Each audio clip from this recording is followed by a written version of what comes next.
Halo teman-teman, selamat datang di Sumber Artikel. Jangan lupa tekan tombol subscribe dan aktifkan lonceng notifikasinya ya, agar apabila channel ini mengupload episode terbaru, kalian tidak akan ketinggalan. Selamat mendengarkan. Novel yang berjudul Wanita Miskin Bertemu Presidir Tampan, episode ke-8.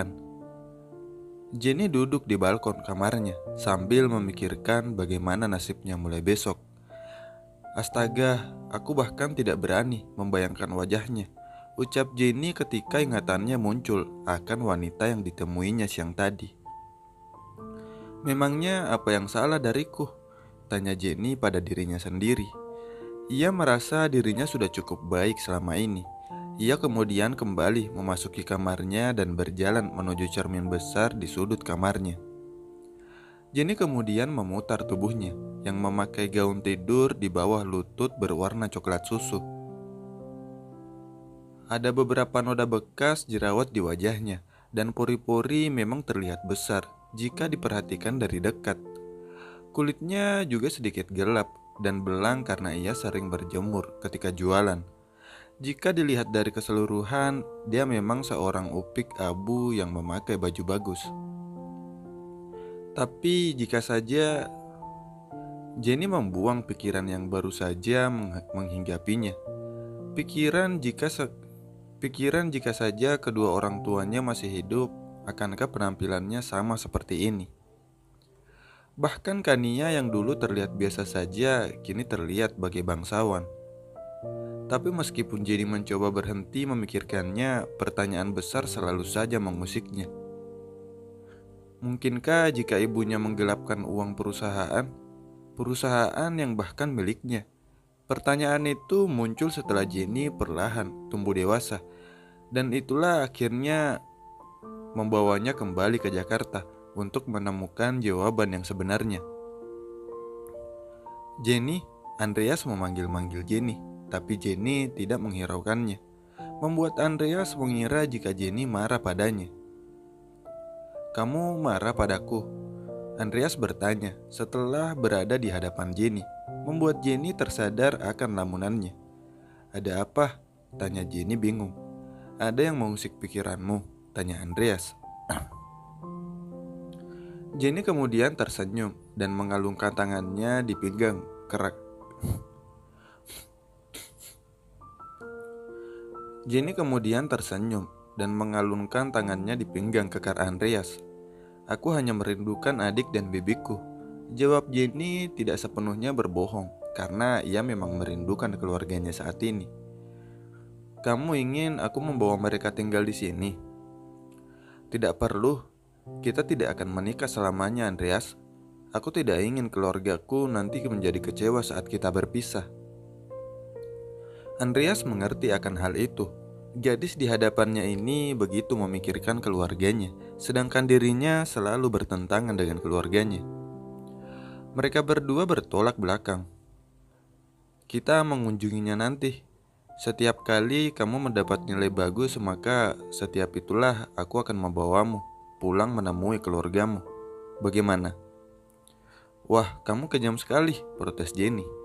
Kini ia melepas tangannya dari pinggang Andreas dan merebahkan tubuhnya di atas kasur. "Aku diajarkan menjadi seorang yang pamrih. Aku tidak bisa memberikan kebaikan begitu saja tanpa sebuah imbalan yang menguntungkanku," ucap Andreas. Ia kini berbaring di sebelah Jenny dan menatapnya. Jenny kemudian berbalik menghadap Andreas dan memperhatikan garis sempurna wajah Andreas. "Jadi, kamu tidak mengenal kata beramal?" "Aku memberi tunjangan anak panti asuhan, apa itu disebut amal? Sebenarnya aku hanya membalas panti asuhan itu karena telah merawat ibuku sejak kecil hingga dewasa. Aku menyebutnya selama ini dengan belas budi," jelas Andreas.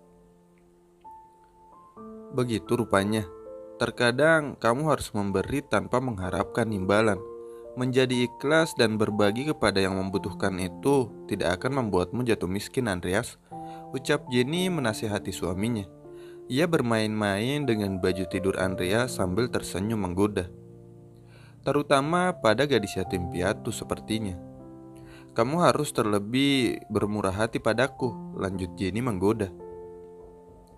Andreas baru saja terharu dengan kalimat bijaksana yang diucapkan oleh Jenny.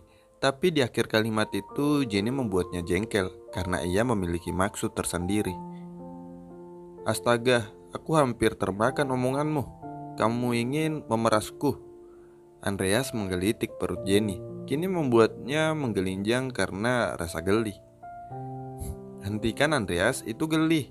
Pekik Jenny yang tidak berhenti tertawa sedikit pun, dengan Andreas yang tertawa girang karena berhasil menyiksa Jenny. Di balik ruangan Dewi menguping dan tersenyum bahagia karena Andreas kini telah kembali menghangat meskipun hanya dengan istrinya. Jenny mengatur nafasnya yang terengah-engah saat Andreas berhenti menggelitiknya dan meraih sesuatu di laci tempat tidurnya. Anggap saja aku memberimu santunan untukmu. Andreas memberikan sebuah buku tabungan dengan kartu berwarna hitam dan kuning emas. Pakailah sesukamu. Kamu dapat membeli apapun dengan ini, jelas Andreas. Wah, aku sangat beruntung. Suamiku memang yang terbaik, ucap Jenny senang meski ia hanya pura-pura karena Andreas sudah memberinya padanya terlalu banyak. Diberi makan dan pakaian bagus saja ia sudah sangat syukur. Aku menyebutnya sebagai nafkah yang diberikan suamiku padaku, lanjut Jenny. Ia menerima kartu pemberian Andreas dan menyimpannya di sisi tempat tidurnya. PIN 2 digit terakhir angka pernikahan kita, jelas Andreas. Jenny kemudian merasa sedih saat mengingat pernikahan ini memiliki batas waktu. Ia takut terbuai dan mungkin akan jatuh cinta dengan Andreas. Jadi Jenny memutuskan untuk menyimpannya saja dan tidak mempergunakannya. Terima kasih Andreas, ucap Jenny dengan tulus tersenyum. Sudah kewajibanku sebagai suamimu, sahut Andreas. Ia mengusap lembut rambut Jenny sambil tersenyum. Tapi jangan menggunakan kartu-kartu itu saat bersama dengan Pero, karena aku telah memberikannya sebuah kartu untuk mengurus semua kebutuhanmu yang diperlukan nanti. Baik yang mulia, goda Jenny. Tidurlah, atau kamu ingin tidur di sini sambil memelukku seperti semalam? Ucap Andreas menggoda karena tadi pagi Andreas mendapati dirinya terbangun sambil memeluk Jenny yang masih terlelap. Tidak, terima kasih, jawab Jenny cepat. Ia kemudian mengeluarkan tempat tidur di bawah tempat tidur Andreas, menggunakan remote dan segera masuk ke dalam selimut sambil memejamkan matanya agar Andreas tidak mengganggunya lagi. Entah mengapa tidak seperti semalam kali ini, Andreas dan Jenny merasa gugup, terlebih saat lampu telah dimatikan. Rasa canggung kini menghinggapi mereka berdua. Meski mereka berdua di atas kasur yang berbeda, tapi mereka menatap langit-langit yang sama di dalam kamar yang sama. Dua orang dewasa berada di satu kamar dengan perasaan berdebar. Kamu sudah tidur? Tanya Andreas penasaran. Sudah, jawab Jenny ketus. Andreas melirik kesal kini. Ia hanya bertanya dan ia menjawab dengan sangat ketus. Begitukah sikap seorang istri setelah diberi uang jajan tanpa batas? Mengapa menjawab jika sudah tidur? Agar kamu tidak bertanya lagi. Tapi kamu menjawab lagi. Karena kamu bertanya, bodoh. Siapa suruh menjawab? Lebih bodoh. Jangan menggolokku, ancam Jenny geram. Kamu yang mulai, ucap Andreas kesal. Jenny kemudian beranjak bangun dan melempar bantalnya tepat mengenai wajah Andreas, membuat Andreas tidak terima dan akhirnya turun ke tempat tidur Jenny. Ia menggendongnya dan kemudian meletakkan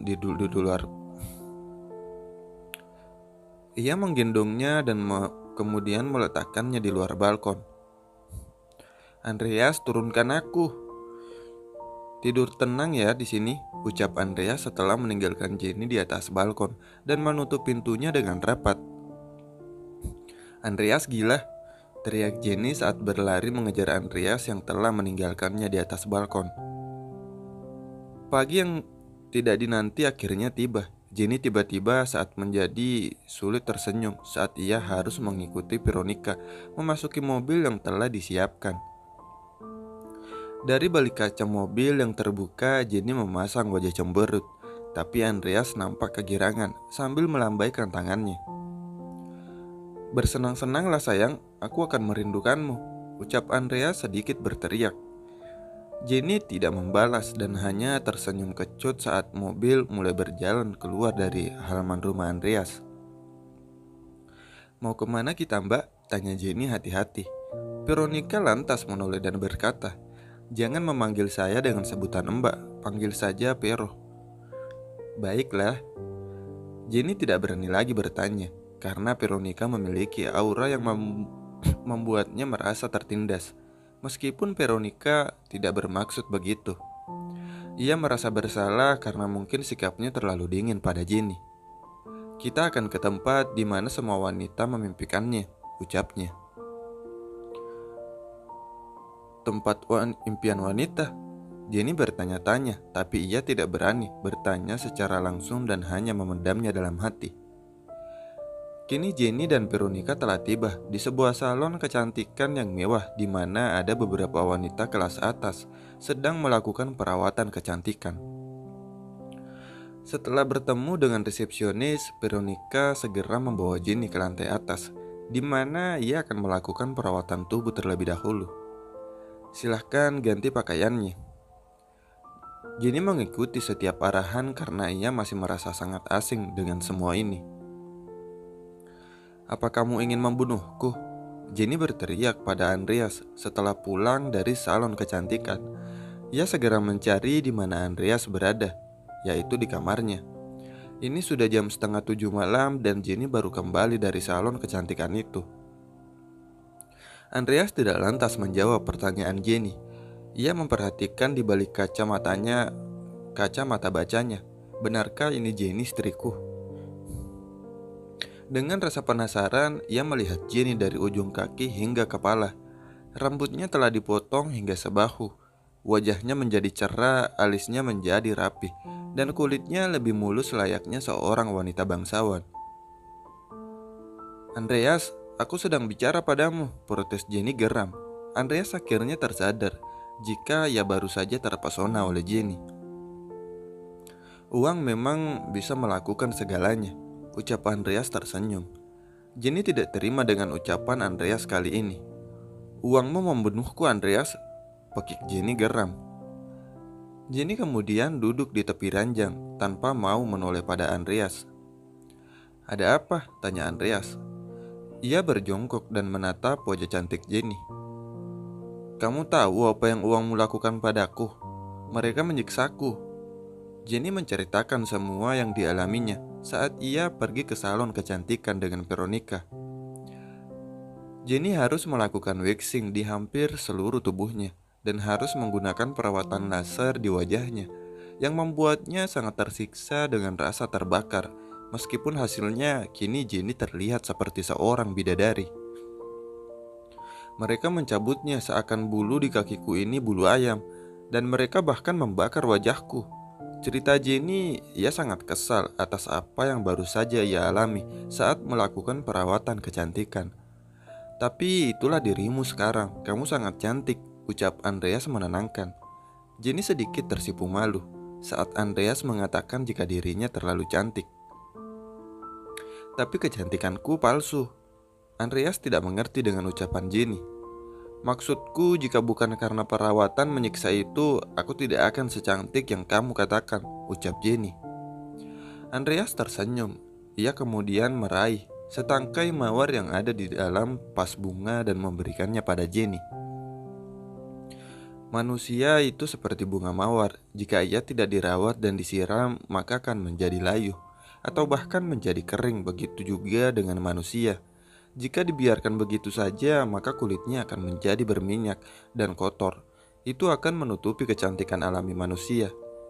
Durinya seperti sifat buruk manusia. Jika tidak dibuang, maka akan menyakiti orang lain. Jadi jangan merasa malu, tapi kamu harus bersyukur karena tidak semua orang memiliki kesempatan untuk melakukan perawatan kecantikan yang tentunya mahal. jelas Andreas menasihati. Jenny mendengarkannya dengan seksama. Dan bicara Andreas memang benar adanya, meskipun Andreas masih sempat menyombongkan diri. "Kamu bijaksana juga, sedikit," puji Jenny malu-malu. Andreas berusaha menutupi rasa tersipunya. Karena Jenny memujinya, ia kemudian berbicara dengan lantang dan bangga. "Tentu saja, aku adalah pewaris tahta grup Cakra."